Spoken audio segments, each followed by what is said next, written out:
आवाज येतोय का? सगळ्यांना आवाज येतोय का?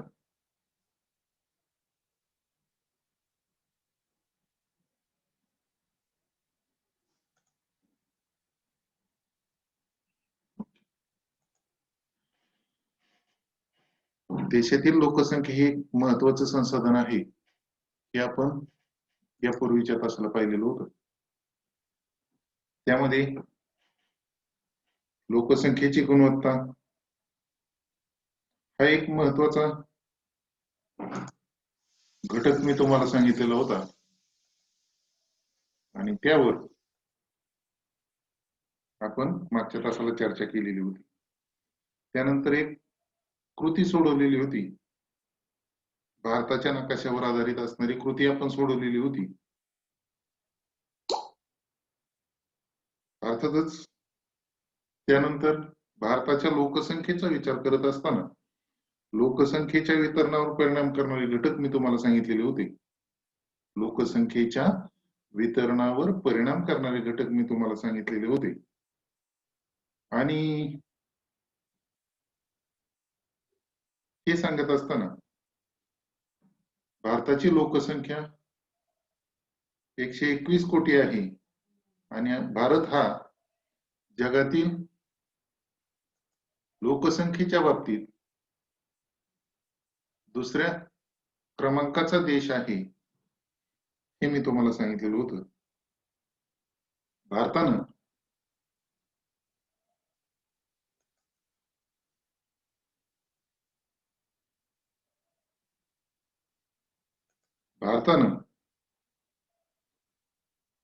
जगाच्या क्षेत्रफळापैकी 2.41% क्षेत्र व्यापलेलं आहे आणि 17% लोकसंख्या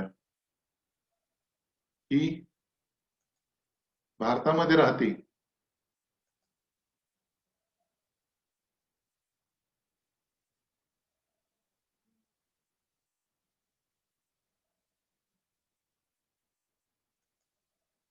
हे मी तुम्हाला सांगितलेलं होतं. अर्थातच 2011च्या लोकसंख्येच्या जनगणनेनुसार लोकसंख्येची घनता होती 382 प्रति चौरस किलोमीटर हे आपण पाहिलेलं होतं. आताच्या तासाला आपण लोकसंख्येच्या वितरणावर परिणाम करणारे घटक पाहणार आहोत. परत एकदा रिव्हिजन आणि नंतर ब्राझील या देशाची माहिती आपल्याला पाहिजे आहे. लोकसंख्येच्या वितरणावर परिणाम करणारे घटक प्राकृतिक रचना, हवामान, सुपीक जमीन, पाण्याची उपलब्धता, शेती, उद्योगधंदे हे जे घटक आहेत हे घटक लोकसंख्येच्या वितरणावर परिणाम करत असतात. अर्थातच प्राकृतिक रचना सपाट मैदानी प्रदेश असेल तर अशा प्रदेशामध्ये लोकसंख्या जास्त असते. पर्वतीय प्रदेशामध्ये लोकसंख्या कमी असते हे मी तुम्हाला सांगितलं. हे सांगत असताना भारतातलं एक उदाहरण तुम्हाला सांगितलं. उत्तर प्रदेश हे राज्य, बिहार, पश्चिम बंगाल, झारखंड हे राज्य लोकसंख्येच्या बाबतीत आघाडीवर असणारी म्हणजे लोकसंख्येची घनता जास्त असणारी राज्य आहेत. तर अरुणाचल प्रदेश हे राज्य लोकसंख्येची घनता अतिशय कमी असणारं राज्य आहे. त्यानंतर हवामान. हवामान हा घटक सुद्धा लोकसंख्येच्या वितरणावर परिणाम करत असतो. अनुकूल हवामान असेल तर अशा प्रदेशामध्ये लोकसंख्या जास्त आढळते. प्रतिकूल प्रदेशामध्ये म्हणजे वाळवंटी हवामान आहे किंवा विषुववृत्तीय आधारित प्रदेशासारखं हवामान आहे तिथं लोकसंख्या कमी आढळते. त्यानंतर सुपीक जमीन. मानवाचा महत्वाचा व्यवसाय आहे शेती. अर्थातच शेतीसाठी सुपीक जमिनीची आवश्यकता असते आणि ज्या प्रदेशामध्ये सुपीक जमीन उपलब्ध आहे म्हणजे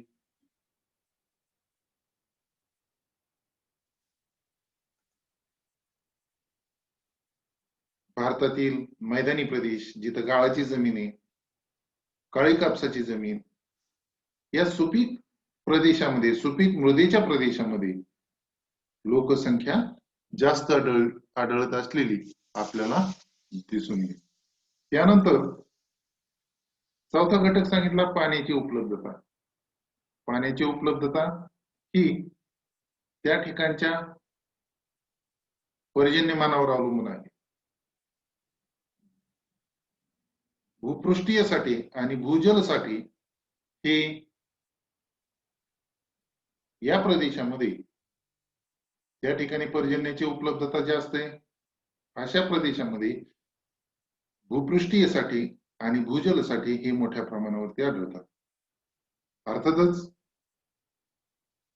मानवाला पाणी हे विविध कारणांसाठी आवश्यक असतं. त्यामध्ये दैनंदिन वापरासाठी असेल, उद्योगधंद्यांसाठी असेल, शेतीसाठी असेल, या अनेक कारणांसाठी पाणी हे आवश्यक असतं. जिथं गोड्या पाण्याचा पुरवठा होईल अशा प्रदेशामध्ये लोकसंख्येची घनता जास्त असते. त्यानंतर शेती, आता सांगितलं मानवाचा प्रमुख व्यवसाय शेती. ज्या प्रदेशामध्ये शेतीयोग्य जमीन आहे, शेतीला पाणी पुरवठा होऊ शकतो, अशा प्रदेशामध्ये लोकसंख्या ही जास्त आढळते. अर्थातच त्यानंतरचा घटक मी तुम्हाला सांगितला तो आहे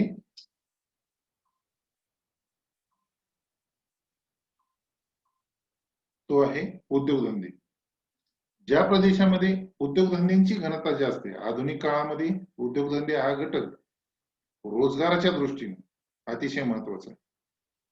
उद्योगधंदे ज्या प्रदेशामध्ये रोजगाराच्या संधी त्या प्रदेशामध्ये निर्माण होतात आणि त्यामुळे ज्या प्रदेशामध्ये उद्योगधंद्यांची घनता जास्त आहे, उद्योगधंदे जास्त प्रमाणात स्थापन झालेत, अशा प्रदेशामध्ये लोक रोजगाराच्या शोधार्थ जात असतात आणि परिणामी लोकसंख्येची घनता ही वाढत असलेली आपल्या लक्षात येईल. अर्थातच यानंतर पुढचा मुद्दा आपल्याला पाहायचा आहे तो म्हणजे ब्राझील मधील लोकसंख्या. पान नंबर 39 वरचा नकाशा पाठ्यपुस्तकामध्ये असणारा ब्राझील मधील लोकसंख्येचं वितरण यावरती एक कृती दिलेली, ती कृती आपल्याला पाहिजे. नकाशाचं आधी निरीक्षण करा. पहिला नकाशा टिंब पद्धतीचा आहे, बरोबर. हा नकाशा टिंब पद्धतीचा आहे आणि दुसरा नकाशा हा छाया पद्धतीचा असलेला आपल्या लक्षात येईल. त्याच्यावरती असणारी कृती आपण लक्षात घेऊया.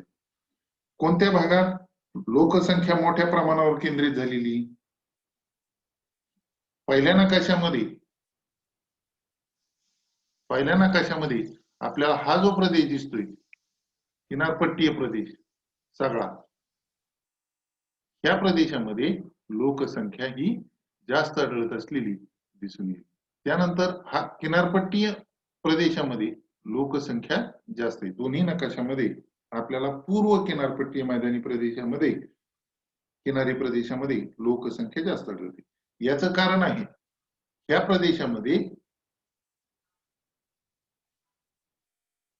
प्रदेशामध्ये नैसर्गिक संसाधन ही मोठ्या प्रमाणावर आढळत असलेली आपल्याला दिसून येतील. त्यानंतर दुसरा प्रश्न कृतीमधला आहे, कोणत्या भागात लोकसंख्येची घनता विरळ आढळते? तर विरळ आढळणारा प्रदेश हा आहे. लोकसंख्या विरळ आढळणारा प्रदेश हा आहे. हा कोणता प्रदेश आहे? हा प्रदेश आहे अमेझॉन नदीचे खोरे. अमेझॉन नदीच्या खोऱ्यामध्ये लोकसंख्येची घनता ही कमी आढळते. आता किनारी मैदानी प्रदेशामध्ये लोकसंख्या जास्त आणि अमेझॉन नदीच्या खोऱ्यामध्ये लोकसंख्या विरळ, असं का झालेलं असेल बरं? याची कारण आपण शोधूया. अमेझॉन नदीच्या खोऱ्यामध्ये विषुववृत्तीय हवामान आहे, वर्षभर पाऊस पडतो, दलदलयुक्त जमिनी, घनदाट अरण्य आहे, रोगट हवामान आहे त्यामुळं मानवी वसाहतीच्या दृष्टीनं हा प्रदेश अनुकूल नाही. शेती दलदलीयुक्त जमीन असल्यामुळे शेतीचा विकास नाही, वाहतुकीची साधनं त्या ठिकाणी उपलब्ध नाहीत, उद्योगधंदे उपलब्ध नाहीत, रोजगाराच्या संधी नाहीत आणि म्हणून या प्रदेशांमध्ये लोकसंख्या कमी आढळते. जी लोकसंख्या राहते ती लोकसंख्या बहुतांशी आदिवासी प्रकारची लोकसंख्या असलेली आपल्या लक्षात येईल. त्यानंतर किनारी मैदानी प्रदेशामध्ये लोकसंख्या जास्त आढळते. आपल्याला एक माहिती आहे, युरोपीय लोक, इतिहासामध्ये आपण पाहिलेलं आहे, युरोपीय लोक वसाहती स्थापन करण्यासाठी जेव्हा इतर खंडांमध्ये फिरत होते तेव्हा ते दक्षिण अमेरिका खंडामध्ये सुद्धा आले. आल्यानंतर त्यांचा मार्ग होता जलमार्ग आणि जलमार्गाच्या साहाय्याने म्हणजे अटलांटिक महासागरामधून आल्यानंतर ते उतरले किनारपट्टीय प्रदेशात आणि किनारपट्टीय मैदानी प्रदेशामध्ये उतरल्यानंतर अंतर्गत भाग त्यांना दुर्गम वाटला, त्यांनी वसाहती किनारपट्टीय प्रदेशामध्ये स्थापन केल्या. याच भागामध्ये उद्योगधंदे आहेत, अनुकूल हवामान आहे, संसाधनं मोठ्या प्रमाणावर उपलब्ध आहेत, मृदा शेतीयोग्य आहे आणि म्हणून या प्रदेशामध्ये लोकसंख्या जास्त आढळत असलेली आपल्याला दिसून येते. या नकाशामध्ये कोणत्या पद्धतीनं लोकसंख्येचं वितरण दाखवण्यात आलेले, तर टिंब पद्धतीनं लोकसंख्येचं वितरण हे दाखवण्यात आलेलं आहे. त्यानंतर आपण याचं विश्लेषण पाहूया, भौगोलिक विश्लेषण. ब्राझील हा देश दक्षिण अमेरिका खंडामधील सर्वात मोठा देश आहे, हे आपण याआधी पाहिलेलं आहे. तसंच तो सर्वात जास्त लोकसंख्या असणारा दक्षिण अमेरिका खंडामधला देश असलेला आपल्याला दिसून येईल. 2010च्या जनगणनेनुसार ब्राझीलची लोकसंख्या 19 कोटी एवढी होती. अर्थातच ब्राझीलचा जगात लोकसंख्येच्या दृष्टीनं 5वा क्रमांक लागतो आणि क्षेत्रफळाच्या दृष्टीनं सुद्धा ब्राझीलचा 5वा क्रमांक लागत असलेला आपल्याला दिसून येईल. ब्राझीलचं एकूण क्षेत्र जगाच्या क्षेत्रफळाच्या 5.6% क्षेत्र आहे आणि त्या क्षेत्रावरती 2.78% लोकसंख्या राहते. लोकसंख्येची घनता जी आहे, लोकसंख्येची घनता ही 23 एवढी असलेली आपल्या लक्षात येईल.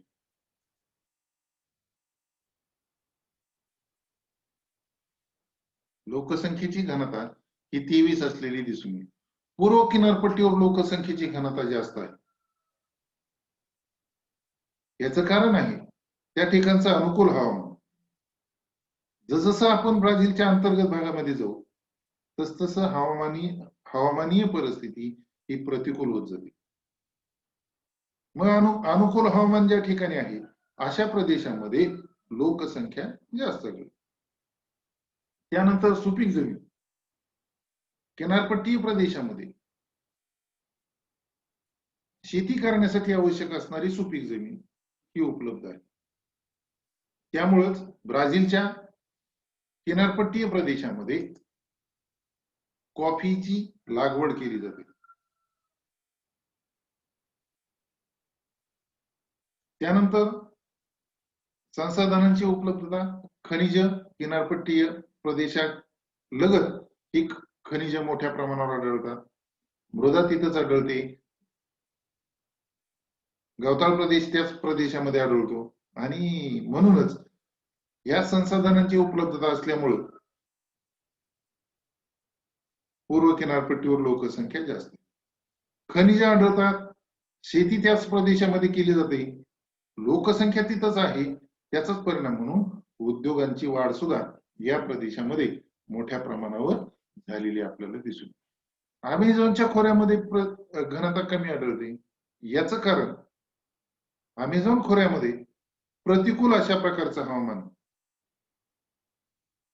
आता सांगितलं मी, उष्ण, दमट, रोगट अशा प्रकारचं हवामान,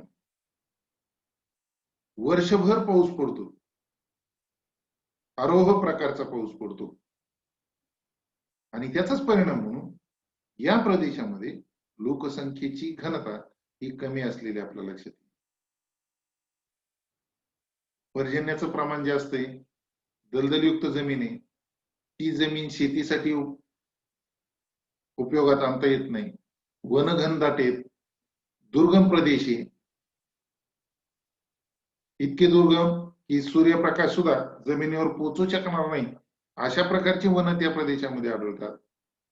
आणि परिणामी अमेझॉन नदीच्या खोऱ्यामध्ये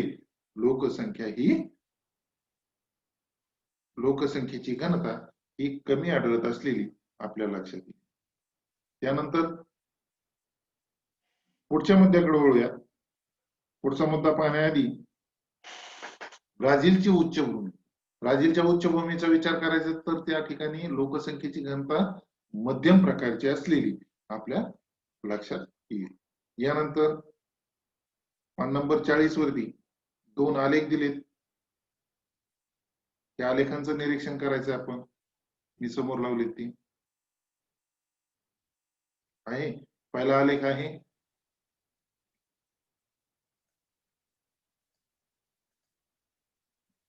हा जो आलेख आहे तो आहे लिंग गुणोत्तर ब्राझीलचा आहे आणि दुसरा भारताचा आहे. लिंग गुणोत्तर दर्शवलेला आहे. अर्थातच या आलेखाचं निरीक्षण केल्यानंतर आपल्या एक गोष्ट लक्षात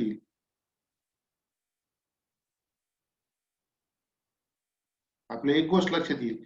ब्राझील आणि भारत ह्या दोन देशांमध्ये लिंग गुणोत्तराच्या बाबतीत बरीचशी तफावत असलेली आपल्या लक्षात येऊ शकते. अर्थातच ब्राझीलचं लिंग गुणोत्तर हे आलेख आपल्याला दाखवतोय 1000 पेक्षा जास्तच असलेलं आपल्याला दिसून येईल. सुरुवातीला लिंग गुणोत्तराची व्याख्या ती राहिली. लिंग गुणोत्तराची व्याख्या, लिंग गुणोत्तर म्हणजे दर 1000 पुरुषांमाग स्त्रियांचं असणारं प्रमाण. ओके, दर 1000 पुरुषांमाग स्त्रियांचं असणारं प्रमाण. इथं काय दिसतंय आपल्याला, दर 1000 पुरुषांमाग 1000 पेक्षा नेहमीच जास्त स्त्रियांची संख्या आहे आणि 2001 नंतर तर ही संख्या वाढतच असलेली आपल्याला दिसून येईल. अर्थात भारताचा विचार करूयात. भारताचं स्त्रियांचं प्रमाण दर 1000 पुरुषांमाग 940 आणि 940 पेक्षा कमी कमी होत गेलेलं आपल्याला दिसून येईल 1991 पर्यंत. त्यानंतर हे प्रमाण थोडस वाढलेलं 1991 नंतर. थोडीशी ही लिंग गुणोत्तरामध्ये वाढ झालेली आपल्याला दिसून येईल. लिंग गुणोत्तर कमी असण्याचं, भारतामध्ये कमी असण्याचं कारण काय असेल बरं, यावरती सुद्धा आपण विचार करण्याची गरज आहे. लिंग गुणोत्तराचा विचार करत असताना भारतामध्ये हे लिंग गुणोत्तर एवढं कमी का आहे हे पाहूया.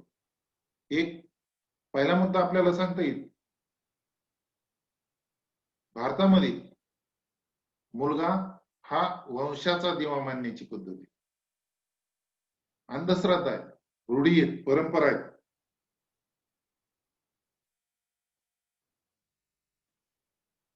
त्यामुळं अर्थातच स्त्री भ्रूण हत्येचं पातक हे भारतामध्ये केलं जातं.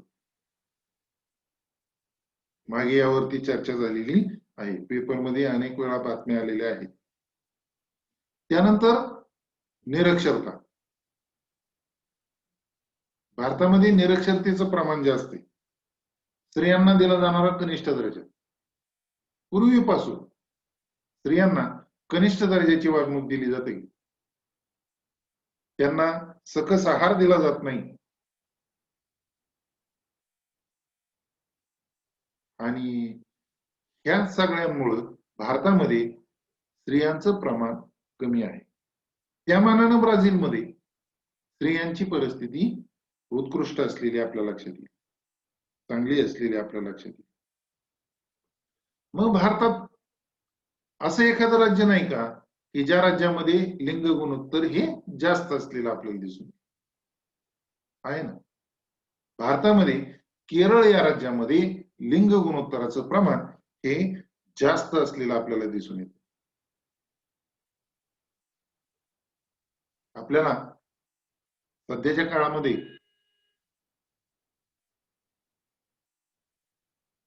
एक अभियान चालू केलेलं आहे, मुलगी वाचवा मुलगी शिकवा. या अभियानाची आपल्या देशाला नितांत गरज आहे.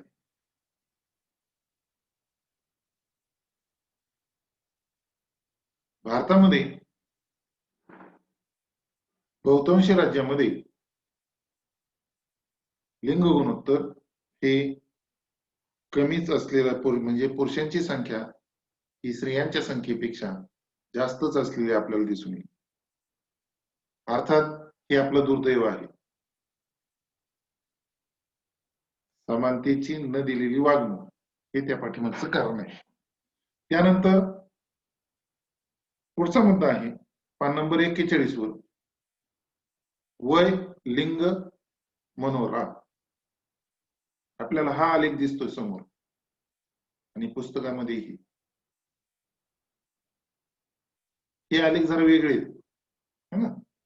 या आलेखामध्ये वय आणि लिंग यांच्या आधारे काढलेला हा आलेख आहे आणि त्याला लोकसंख्या मनोरा असं म्हणतात. लोकसंख्येच्या अभ्यासासाठी या मनोऱ्याचा उपयोग केला जातो. विविध वयोगटामधील स्त्रिया, पुरुष यांची टक्केवारी घेऊन किंवा त्यांची संख्या घेऊन आपण हा आलेख काढू शकतो. अर्थातच त्यामुळे आपल्याला देशामधील मुलं, तरुण, वृद्ध यांचं प्रमाण कळत असलेलं लक्षात येतं. एक लक्षात घ्या,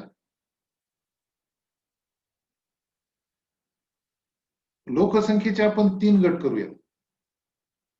बालक, प्रौढ आणि वृद्ध या 3 गटामध्ये लोकसंख्येचं विभाजन करूया वयाच्या बाबतीत. लोकसंख्येचं जर या 3 गटामध्ये विभाजन केलं तर कार्यप्रवण असणारा गट कोणता, कार्यशील असणारा गट कोणता, प्रौढांचा. बालक आणि वृद्ध हे यांना आपण आर्थिक दृष्ट्या काम करायला लावत नाही, त्यामुळे ते अवलंबित गट आहे.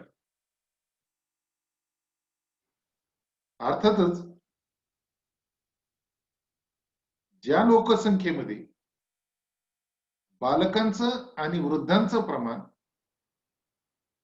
हे एकूण लोकसंख्येमध्ये जास्त असेल त्या देशाचा विकास हा अतिशय कमी वेगानं होत असलेला आपल्या लक्षात येईल. आता आपल्याला या 2 देशांची परिस्थिती पाहिजे.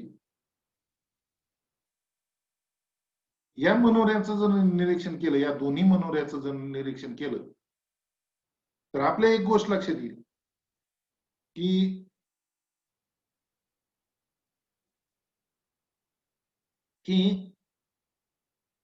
भारत या देशामध्ये तरुणांची संख्या ही जास्त आहे.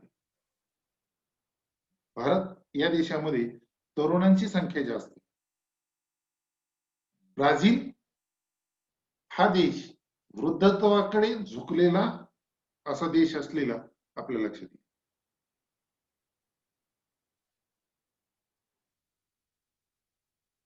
तरुणांचा देश म्हणून भारताला ओळखलं जातं. या तरुणांच्या हाताला काम जर मिळालं, रोजगार मिळाला, तर भारताचा विकास हा वेगाने झाल्याशिवाय राहणार नाही. अर्थातच यामध्ये स्त्रिया, पुरुष यांचा जर फरक पाहायचा म्हटलं तर भारतामध्ये, ब्राझीलमध्ये 0 ते 14 हा जो वयोगट आहे, इथं दिसतोय बघा आपल्याला 10 ते 14 या वयोगटामध्ये थोडासा फरक जाणवतो. त्यानंतर 70 ते 74 वरच्या बाजूला या ठिकाणी फरक जाणवत असलेला आपल्याला लक्षात येईल.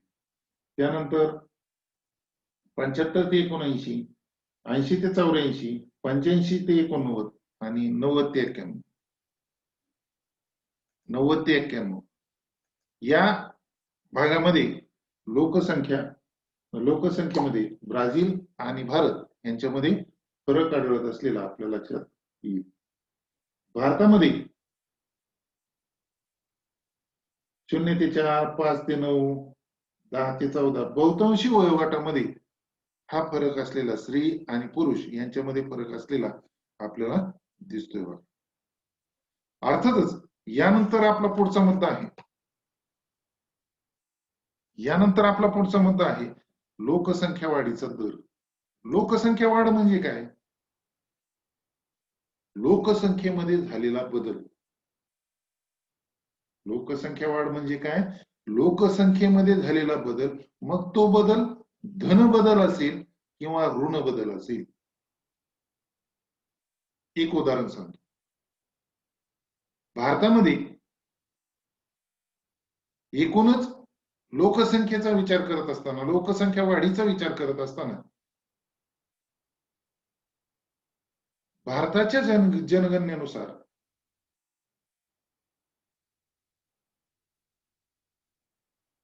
1961च्या जनगणनेमध्ये भारताची लोकसंख्या कमी झालेली होती.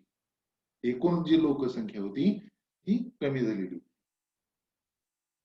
काय कारण असेल बरं या पाठीमागं? साथीचे रोग असतील, दुष्काळ असेल, या कारणामुळे मृत्युमुखी पडणाऱ्यांचं प्रमाण वाढलेलं होतं. त्यामुळं लोकसंख्या वाढीचा दर, एकूण लोकसंख्येमध्ये भर पडायच्या ऐवजी एकूण लोकसंख्या कमी झालेली होती. अनेक कारणांनी ही लोकसंख्या कमी झालेली आपल्याला दिसून येते. युद्ध असेल किंवा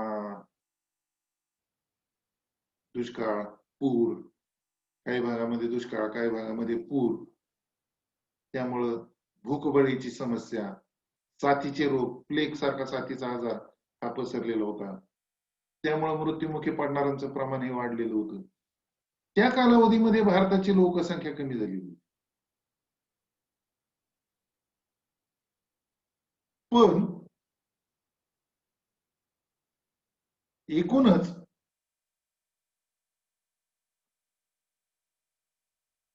बहुतांशी देशामध्ये लोकसंख्या वाढ हा शब्द आपण त्याच्यामध्ये भर पडणे याच्यासाठी वापरत असतो. पण या ठिकाणी लोकसंख्या वाढ हा शब्द वापरत असताना लोकसंख्येमध्ये झालेला बदल, धन किंवा ऋण बदल म्हणजेच लोकसंख्या वाढ होय, हे आपण लक्षात घेणं गरजेचं आहे. आता भारत आणि ब्राझील या दोन्ही देशांमधील लोकसंख्या वाढीचा विचार करूया. हा रेषालेख आहे आणि या रेषालेखामध्ये पहिला रेषालेख आहे ब्राझीलचा आणि दुसरा रेषालेख आहे भारताचा.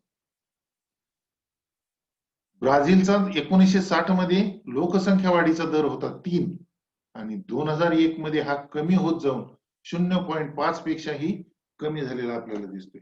म्हणजे ब्राझीलची लोकसंख्या वाढ ही आटोक्यात असलेली आपल्याला लक्षात येईल. ब्राझीलची लोकसंख्या वाढ ही काय आहे? आटोक्यात असलेली आपल्याला लक्षात येईल. त्यांचा लोकसंख्या वाढीचा दर हा बऱ्यापैकी कमी झालेला आहे. भारताची मात्र ती स्थिती नाही. ब्राझीलची जी एकूण लोकसंख्या आहे त्यापेक्षाही जास्त भारतामध्ये लोकसंख्या वाढली.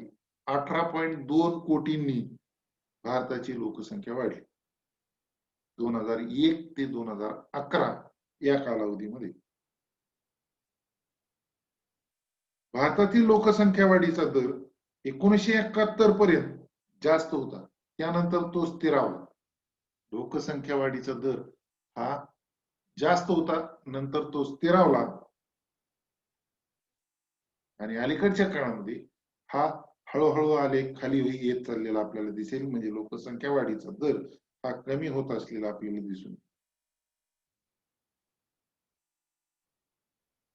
लोकसंख्या वाढीची काय कारण असतील बरं? तर त्या पाठीमागचं पहिलं आणि महत्वाचं कारण आहे निरक्षरता.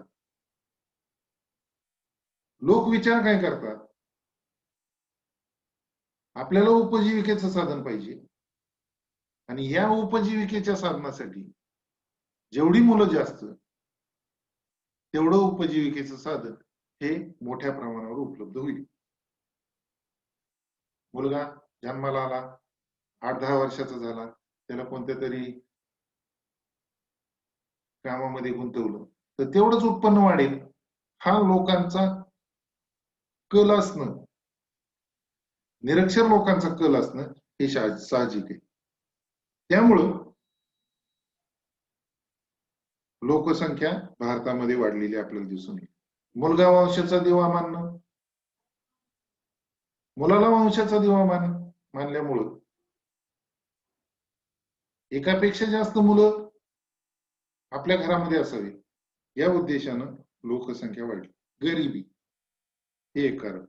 त्यानंतर वैद्यकीय आणि कुटुंब नियोजनाच्या साधनांचा अभाव बहुतांशी भागामध्ये आहे आणि त्यामुळे ही लोकसंख्या वाढलेली आपल्याला दिसून.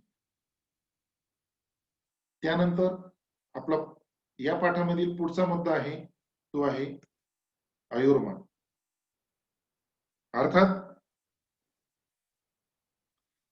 एखाद्या देशामधील सरासरी आयुर्मान किती आहे त्यावर त्या देशामधील प्रगती ही दर्शवली जाते. प्रगती दर्शवण्याचं एक लक्षण, इंडिकेटर म्हणजे आयुर्मान आहे. अर्थात ज्या देशामध्ये आरोग्यविषयक सुविधा जास्त प्रमाणात आहेत, वैद्यकीय सुविधांमध्ये वाढ झाली,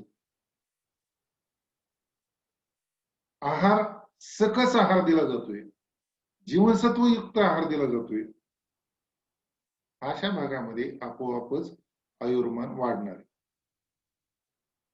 विकसनशील देशांमध्ये ह्या गोष्टींची अजूनही कमतरता आहे. नुकताच आलेला साथीचा रोग आपल्या लक्षात असेल, कोरोना, ज्यामुळे आपण सध्या घरी बसलोय. आरोग्य सुविधा कशा दर्जाच्या आहेत विकसनशील देशांमध्ये हे आपल्या चांगलंच लक्षात आले आणि त्यामुळं विकसनशील देश, भारत हाही विकसनशील आहे, विकसनशील देशांमध्ये वैद्यकीय सुविधा नाहीत, आरोग्यविषयक सुविधा नाहीत, वैद्यकीय क्षेत्रामध्ये पाहिजे एवढ्या प्रमाणामध्ये प्रगती झालेली नाही, ग्रामीण भागापर्यंत या सुविधा जाऊन पोहोचलेल्या नाही. आहार बहुतांशी लोकांना पोषक आहार, जीवनसत्वयुक्त आहार उपलब्ध नाही आणि त्यामुळं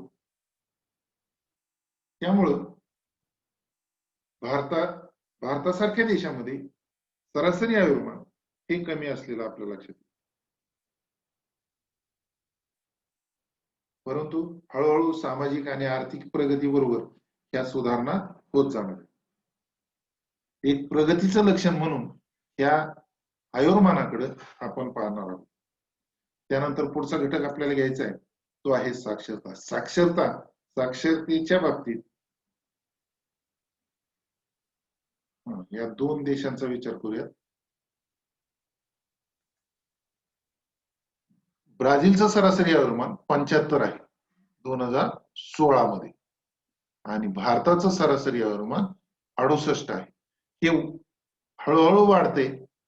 ब्राझीलचा आयुर्मान मुळातच जास्त आहे आणि त्यामुळं वैद्यकीय सुविधांमध्ये प्रगती झाली बरोबर हे आयुर्मान वाढत वाढत गेलेलं आपल्याला दिसून येतं. त्यानंतर साक्षरता. साक्षरता कशाला म्हणायची? लिहिता वाचता येण्याची क्षमता म्हणजे साक्षरता. लिहिता वाचता येण्याची क्षमता म्हणजे साक्षरता. मग मला एक सांगा, एक व्यक्ती बँकेमध्ये आलेला आहे, तो व्यक्ती दुसऱ्याकडनं चेक भरून घेतोय आणि चेकवर मात्र सही करतोय, त्याला साक्षर म्हणायचं का? नाही म्हणता येणार. तो चेकवर काय लिहिलंय हे वाचू शकत नाही, रक्कम किती टाकली, कोणाच्या नावाने चेक लिहिलाय हे वाचू शकत नाही, त्या व्यक्तीला आपण साक्षर म्हणू शकत नाही. मग साक्षरता म्हणजे काय? समजून लिहिता वाचता